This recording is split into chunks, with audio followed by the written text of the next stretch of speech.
and I'm all for Ukraine, but they gave away a lot. As you know, when I give away ammunition, everybody pays for it. The European Union's paying for it. Then they can do what they want with it, but they are giving it, let's say, to Ukraine, and it's okay. But we gave away a lot of high-end, but we have plenty. But we have unlimited middle and upper ammunition, which is really what we're using in this war. And we have really an unlimited supply. We also have a lot of the very high-end stored in different countries throughout the world.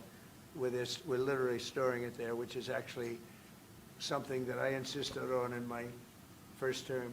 I rebuilt the military in my first term. The military is great. Unbelievable amount of ammunition, or munitions, as they say, we're giving away to, the Wall Street Journal incorrectly covered the story when they said that it was given away to the Middle East. Not to the Middle East, it was given away to Ukraine. Very little was given to the Middle East. The Middle East would buy a lot, and some of the nations, because they're rich, they have a lot, but it was given away to Ukraine. And it just should have been done. Look, it's a war that should have never happened. If I were president, that war would have never happened. But we have a tremendous amount of munitions, ammunition, at the upper level, middle and upper level, all of which is really powerful stuff. Mr. President, a question to both of you. How worried are you that the rising prices for gas and oil are damaging the American economy, and also as the Chancellor? Yeah, do you want to go ahead? Yeah, sure. This is, of course, damaging our economies. This is true for the oil prices, and this is true for the gas prices as well. So that's the reason why we all hope that this war will come to an end as soon as possible, and we are hoping that the Israeli and the American army are doing the right things to bring this to an end and to have really a new government in place who is coming back to peace and freedom. Yeah. Something had to be done. And it's been 47 years. They've been killing people all over the world for a long time. They were the kings and fathers of the roadside bomb. Soleimani, we killed him last term. If we didn't, I think it might be a different story today. They would have been much stronger and smarter than they are. But they did the roadside bombs. 95% of the people lost their legs, arms, had their face wiped out, just wiped out. I've seen some young people that it's so sad to watch. And that was almost all, 95% comes from Iran, and with Soleimani. Soleimani loved his favorite weapon. He loved the roadside bomb. And when you see people walking around with no legs and no arms and a face that's been blown to hell, these people, what they have to go and the way they have to live, this is Iran. When you look at the barracks, the famous barracks, when you look at the hostages, when you look at a lot of hostages, when you look at all of the problems, they were really a purveyor of terror all over the world for many, many years.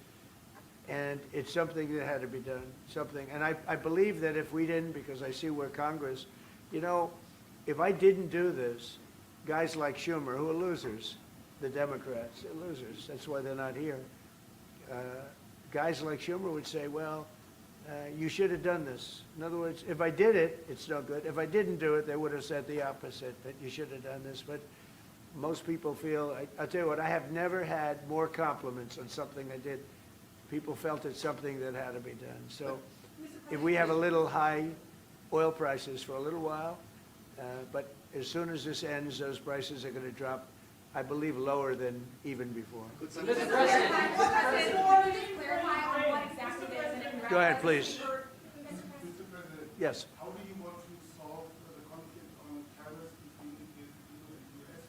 Between who? The conflict on tariffs between the EU and US. How do you want to solve And U.S. and who? EU, European Union. Oh. How do you want to Well, solve we won on tariffs, actually. Somebody said you actually won the case. We won on tariffs. We had a decision that was wrong. It was a very bad decision from certain standpoints. From other standpoints, a very powerful decision because it reaffirmed all the fact that we have all these various forms of tariffs that we felt right? But it totally reaffirmed it, said you can use all of these tariffs. So we have all these vast menus of tariffs. And tariffs have made our country very rich. We have to charge tariffs to nations who play with their money. You know, they move their money up and down like a yo-yo. We have to take care of nations that have been good to us and fair to us, and we're going to take care of them. Other nations, they haven't, and we haven't let them take advantage of us. But the whole thing with tariffs is we had a decision that, like, as an example, we have a license situation, and the license is something that allows us to immediately stop all business with, nobody even knew we had this power, but we do now because of the decision. We have the right to stop all business having to do with a certain country. If a certain country is not treating us well, the president, without going to Congress, has the right to stop. Sort of interesting. I have the right to stop, but under that one law, I didn't have the right to charge them. So I have the right to license them, but I don't have the right to charge, which is frankly ridiculous. But the right was given to us by the Supreme Court. And we have the right, as an example, we talked about Spain. I could tomorrow stop, or today, even better, stop everything having to do with Spain. All business having to do with Spain. I have the right to stop it. Embargoes, do anything I want with it. And we may do that with Spain. What do you think? Well, sir, I think we're going to talk about it with you. I know that you have strong power. The Supreme Court clarified. We know you can use it, and if you need to use it to assure national and economic security, we'll do it. Scott, do you have an opinion?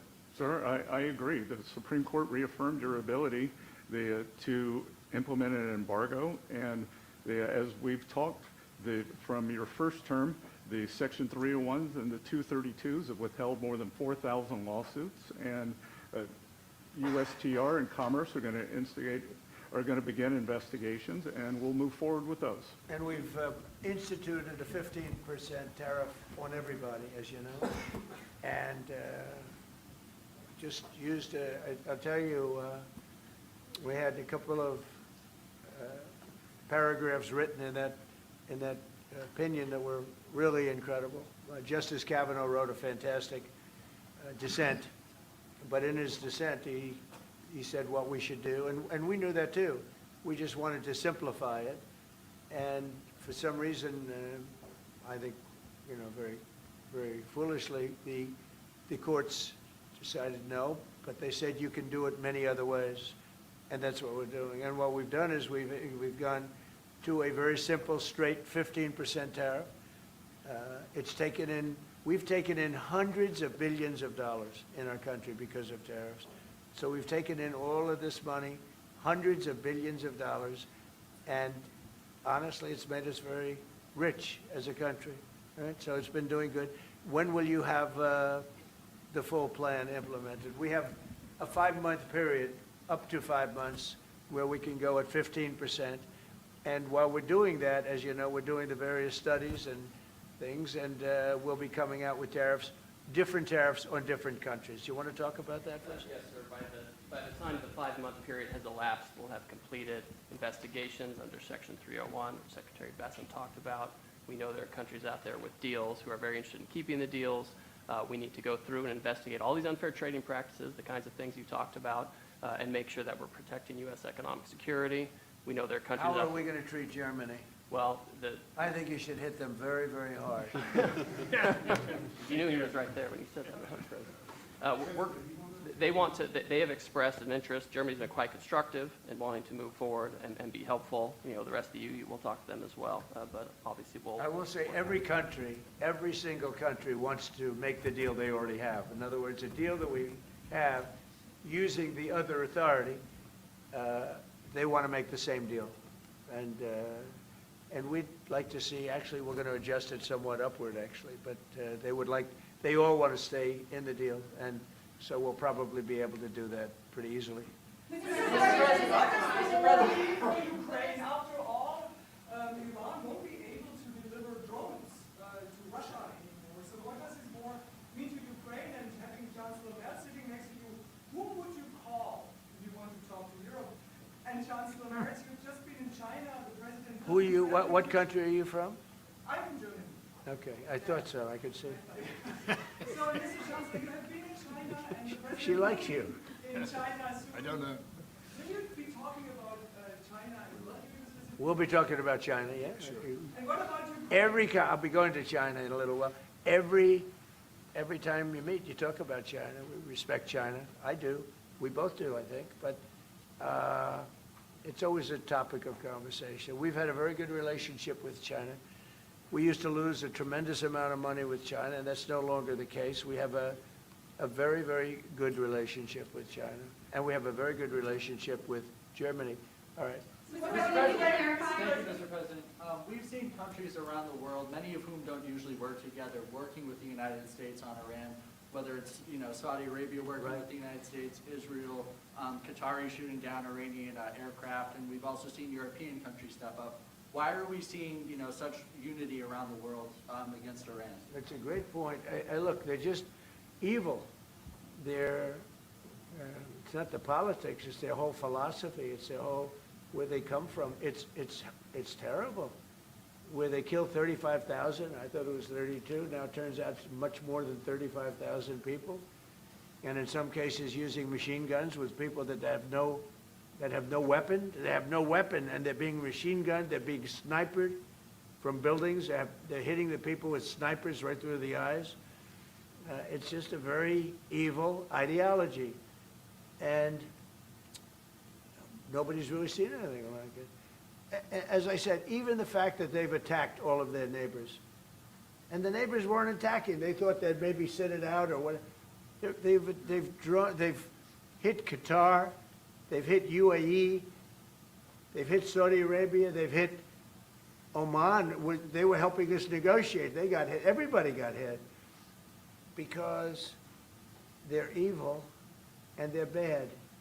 It's a bad seed, and somebody had to do it. And it should have been done sometime during a 47-year period because so much death has been caused by them, so much unbelievable death. From Germany, too. Germany's been hit. Everybody's been hit by them. It's an evil ideology, and I've never been, look, I've done a lot of good things. So many people are saying, thank you, thank you, thank you. You see it in the streets of Los Angeles. They have thousands of people. I saw it the other day, pictures of Donald Trump. And I'm looking, I'm on the phone, probably talking to you. And I'm looking, and I see my picture. I say, oh, no, it's another, protest. I see my, and then I started saying, boy, they were very friendly people. And then I saw a woman hugging the picture of me. I said, what's going on? And it turned out to be these are Iranian people that live in the United States. So many. Thousands and thousands. You saw the rallies. And in New York, too, they had a big rally, my pictures all over the place. The fact is that people are happy what we did. And you could never, and I've always said it, you could never have had true peace in the Middle East if Iran was allowed to go, even beyond the nuclear. If Iran was allowed to have look at all the missiles they built. A lot have been now taken out by us, and a lot have been expended. But they had thousands of missiles in a fairly short period of time. And I'll go, two things. The attack that we did, known as Midnight Hammer, had we not done that, Iran would have had a very powerful nuclear weapon within 1 month. We did it. It was great timing, but, and you've been able to see that too. The other thing was Barack Hussein Obama made maybe the worst deal I've ever seen because he gave all power in the Middle East to Iran. He went the exact opposite way. And I terminated that. If I didn't terminate that deal, they would be sitting with a massive nuclear weapon 3 years ago, which would have been used already on Israel at least, and other countries also. And we wouldn't be talking about it right now. But if I didn't terminate the deal that Obama made, giving them everything, including plane loads of cash. Do you remember the airplane flew over there? It was a Boeing 757. There was 2 of them, loaded. They took out all the seats. It was loaded with green cash. So much cash that it was in Virginia, Maryland, and Washington, D.C. They got all the cash from all the banks. They put it, and they flew it to Iran. I never knew a president had that power. I'm going to maybe try it sometime if it's okay. I think I'm going to do it. I'll fly it somewhere. Nobody's ever seen anything like it. 2 planes loaded from floor to ceiling, big planes, Boeing 757s, taken over there and given cash. In addition to that, he was giving them billions of dollars. But worse, he was giving them the right to have the path to a nuclear weapon. And that deal expired. A lot of people said, oh, you terminated it. Well, it was going to be terminated anyway because it expired. It gave them the right to have top-of-the-line nuclear weapon. If they had, because they're crazy, just like the people on my right during the State of the Union. I looked at them, I said, you're crazy? These people are crazy. And if they had a nuclear weapon, they would have used it. All right, how about 1 or 2 more? Mr. President. Go ahead, please. Chancellor Merz, you just heard that the president is thinking about punishing Spain. What are your thoughts spontaneously on this, and what can you do to, Well, the answer on that is quite simple. We are trying to convince Spain to catch up with the 3% or 3.5%, which we agreed on in NATO. And as the president said, it's correct. Spain is the only one who is not willing to accept that. And we are trying to convince them that this is a part of our common security, that we all have to comply with these numbers, and this is 3.5 for military and another 1.5 for our military infrastructure. So Spain has to comply with that.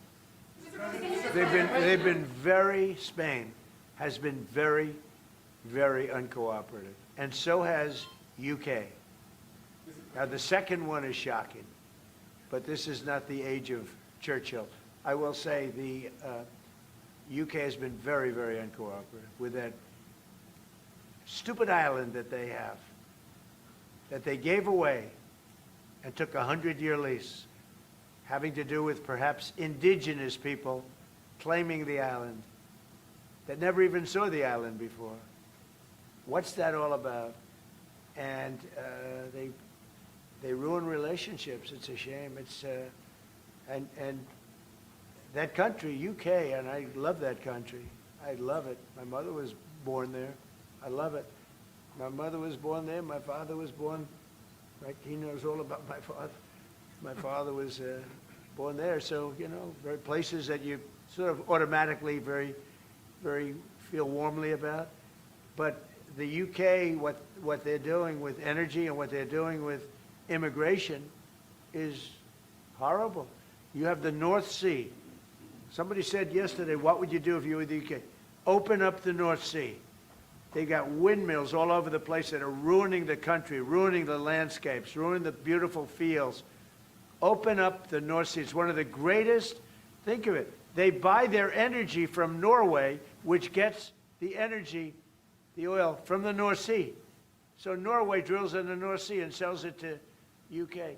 And UK has a better part of the North Sea. Open up that. And number 2, illegal immigration. They got to solve that problem. And I must say, that's not only UK, that's other parts of the European Union that have the same problem. Immigration and energy.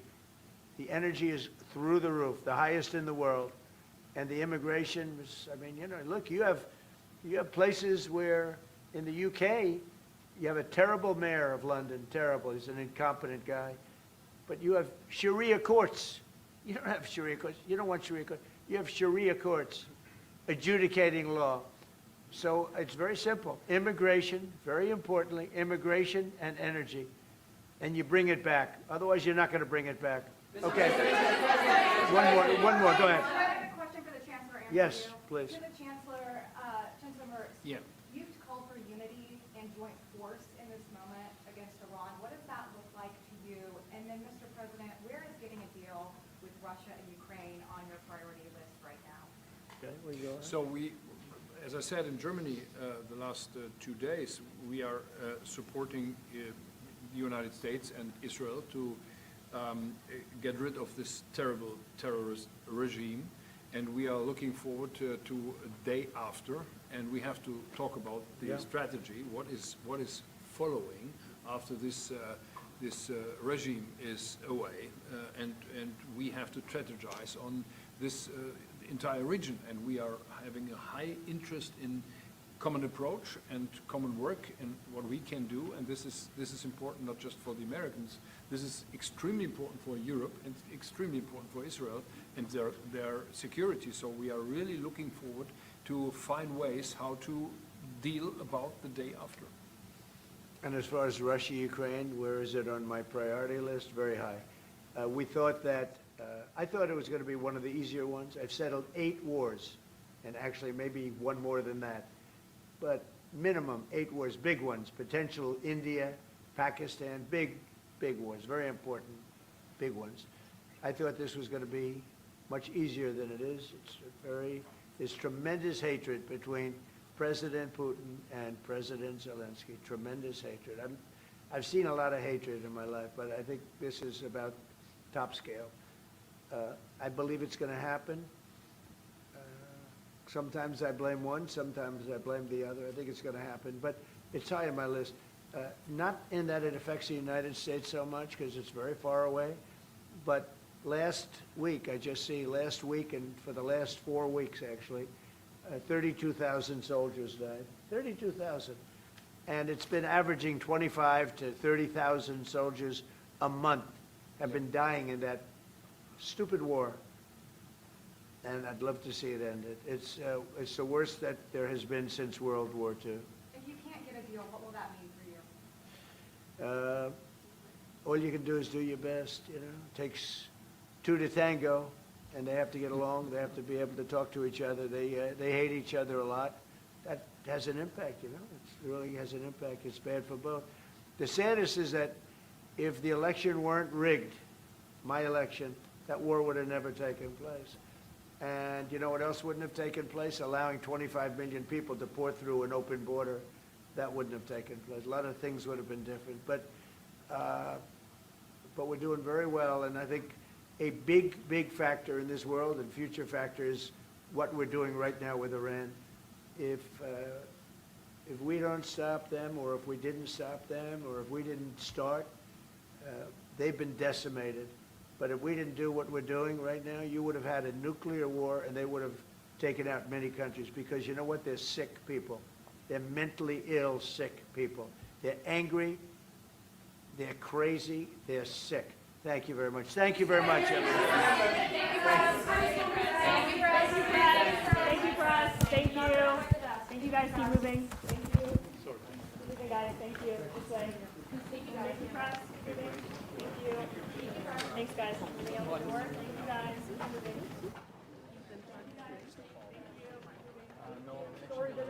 Press, because Oh, you did? yeah.